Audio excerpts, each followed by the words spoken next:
icambere Nyenicubahiro Mukuru w'igihugu yashingiyeko kandi akaba gihuriza ko nandi bakuru b'ibihugu bose bagize ishiramo rya EAC n'amahoro n'umutekano.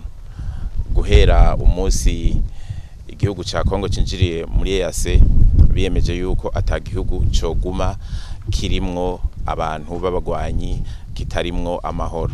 Ico kintu rero nico Nyenicubahiro Mukuru w'igihugu yashize imbere. Ivyo rero bakaba ariko barabikoreraho kugira ngo mukamuzi ko wanashaka hari amatora mu gihugu ca Kongo mu mwaka uza, bakaba bashaka yuko ayo matora azoba igihugu gitekanye. Ikigira kabiri Nyenicubahiro yari yavuze muri iryo jambo nikijanye no kwitaho ugwaruka n'abakenyezi.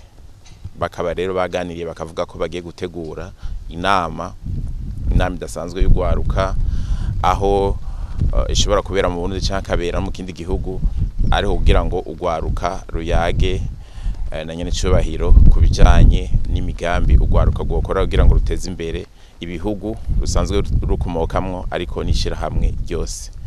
Ikindi n'abakenyezi Nyenicubahiro nkuko yari yabivuze muri iryo jambo ico gihe yavuze ati mbega ko abakuru b'ibihugu iyo bahuye mwishira hamwe ry'ibihugu vya Afrika canke mwishira hamwe ONU ni kubera iki ico gihe ko abatambukanye abakuru b'ibihugu bahura mbega muri EAC ntivyokunda.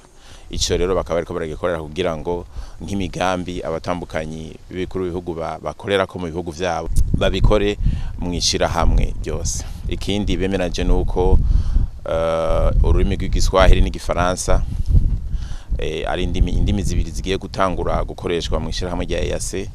Ibindi bagiye guteza imbere nibijanye n'inyubakwa, haba kubaka amabarabara y'indarayi canke amabarabara y'ikaburimbi kugira ngo vyorohe ko umwene gihugu ava mu gihugu ciwe aja mu kindi ngaha mwishira hamwe.